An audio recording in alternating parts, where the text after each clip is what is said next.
Dear students of class 6, today I am going to teach you the poem After Blenheim. This is chapter number 16. देखो, Blenheim Germany की एक जगह है जहाँ पर 1714 में एक बहुत भयंकर लड़ाई लड़ा गया था। ये कविता जो है रिटन बाय रॉबर्ट साउदी, ये कविता एक ऐसी कविता है जिसमें कवि लड़ाई के खिलाफ वो बात करते हैं। कवि हमारी दृष्टि इस बात पर आकर्षित करते हैं कि लड़ाई कितनी खतरनाक होती है, लड़ाई की प्रभाव लोगों पर कितना बुरा होता है। देखो, it was a summer evening, summer का इवनिंग था, गर्मी का एक इवनिंग था। Old Kaspar's work was done. Kaspar एक बूढ़ा आदमी था, उनका दिन का काम खत्म हो गया था। And he before his cottage door was sitting in the sun. डूबता हुआ सूरज में, सूरज अस्त जा रहा था, द सन वॉज सेटिंग, और सेटिंग सन के समय वो अपनी कुटिया की दरवाजे के पास वो बैठा हुआ था। And by him sported on the green his little grandchild Wilhelmine. और उनके सामने हरी भरी मैदान में, उनके कुटिया के सामने जो घास से भरा ज़मीन था, वहाँ पे उसकी पोता विल्हेल्माइन, उसकी पोती विल्हेल्माइन वहाँ पर खेल रही थी। She saw her brother Peterkin roll something large and round, which he beside the rivulet in playing there had found.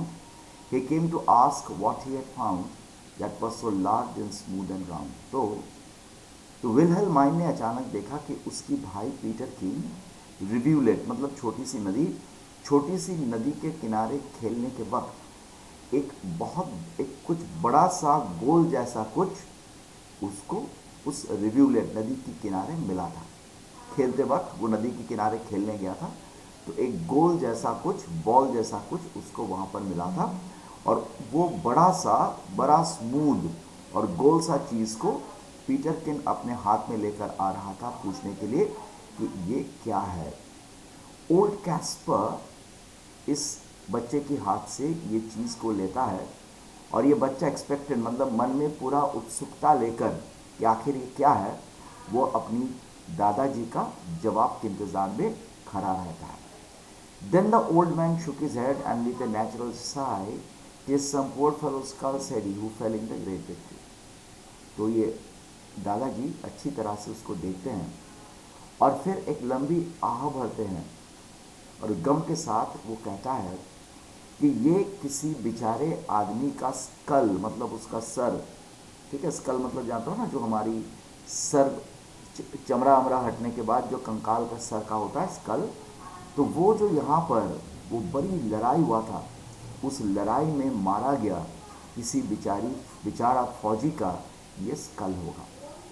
I find them in the garden for there is many hereabout, and often I go to the plowshare turns them out, for many thousand men, said he, were slain in that great victory.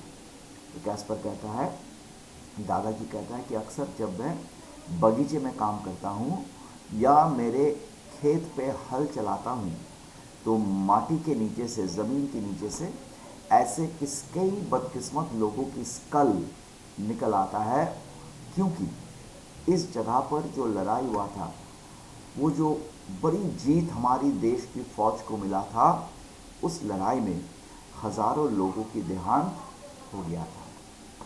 तो अब पीटरकिन पूछता है, "Now tell us what it was all about." And little Wilhelmine looks up with wonder-waiting eyes. "Now tell us all about the war and what they fought each other for." तो पीटरकिन कहता है कि दादाजी हमें बताइए कि ये लड़ाई हुआ क्यों। और विल्हेल्माइन भी दादाजी से पूछती है कि हमें लड़ाई के बारे में बताइए कि विषय क्या था, बात क्या था, किस बात पर ये लोग एक दूसरे से लड़े थे। तो कैस्पर बड़ा एक्साइटेड होकर दादाजी कहते हैं, "It was the English," Caspar cried, "who put the French to rout, but what they fought each other for I could not well make out, but everybody said," quoth he, "that was a famous victory." तो Caspar कहता है कि अंग्रेज़ लोग इस लड़ाई में फ्रांसीसियों को अर्थात फ्रांस के लोगों को हरा दिया। अब किस बात के लिए इन लोग लड़ा वो तो मुझे पता नहीं है, लेकिन सारे लोग कहते हैं, सब लोग कहते हैं कि ये एक बहुत ही महान जीत था। My father lived at Blenheim then, yon little stream hard by. They burnt his dwelling to the ground, and he was forced to fly. So with his wife and child he fled, nor had he where to rest his head. तो वो कहते हैं कि मेरा पापा उस वक्त ब्लेनहम में रहता थे। वो जो नदी है उसके किनारे, तो ये जो फौज यहाँ पर आए, लड़ाई में उनका घर जला दिया गया और वो अपनी बीवी और बच्चे को लेकर यहाँ से भागने में मजबूर हो गया। उनको ये भी पता नहीं था कि आखिर वो कहाँ जाके पनाह ले, कहाँ जाके वो आश्रय ले। With fire and sword the country round was wasted far and wide। तो देखो लड़ाई जब हुआ, तलवार से गोली चलाकर, बंदूक चलाकर आस पास की सारी खेतों को बर्बाद कर दिया गया था। They say it was a shocking sight after the field was won। तो जो लोग उस समय थे वो लोग कहते हैं कि जब लड़ाई ख़त्म हुआ तो यहाँ का जो नज़ारा था वो बड़ा भयंकर था। But things like that must be after a famous victory. लेकिन कैस्पर को ये सब बात, इतनी लोगों के घर जला दिया गया, लोगों को अपने घर से भागना पड़ा, कितने लोग वहाँ पे मारे गए, लेकिन कैस्पर फिर भी कहता है तो खैर चलो, जब कोई महान जीत होती है, किसी लड़ाई में जब हम जीतते हैं तो ये सब तो होता ही रहता है। Great praise the duke of Marlborough's won and our good prince Eugene. तो वो कहते हैं कि इंग्लैंड की ड्यूक ऑफ मार्लबोरो और हमारी जर्मनी की जो उस वक्त राजपुत्र थे यूजीन, वो लोग बहुत नाम कमाए इस लड़ाई में जीतने के बाद। सारी कहानी सुनने के बाद विल्हेल्माइन कहती है ये तो बहुत ही बदमाश वाला चीज़ था, ये तो बड़ा बुरा चीज़ था जो हुआ।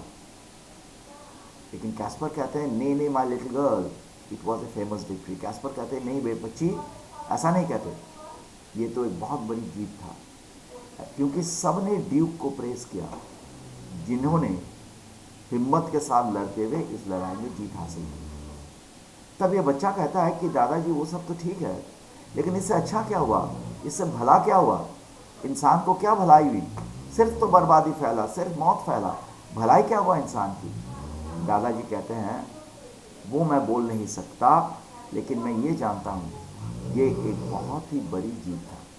तो देखो बच्चे सही सवाल पूछते हैं कि लड़ाई की फ़ायदा क्या होता है। लोग मरते हैं, बर्बादी होती है, चाहे कोई भी जीते, हज़ारों लोगों की मौत होती है, दिक्कत होता है, लेकिन दादाजी जो है वो पुराने ख्यालात जैसे लोगों की, वो सिर्फ ये कहते रहते हैं it was a great victory.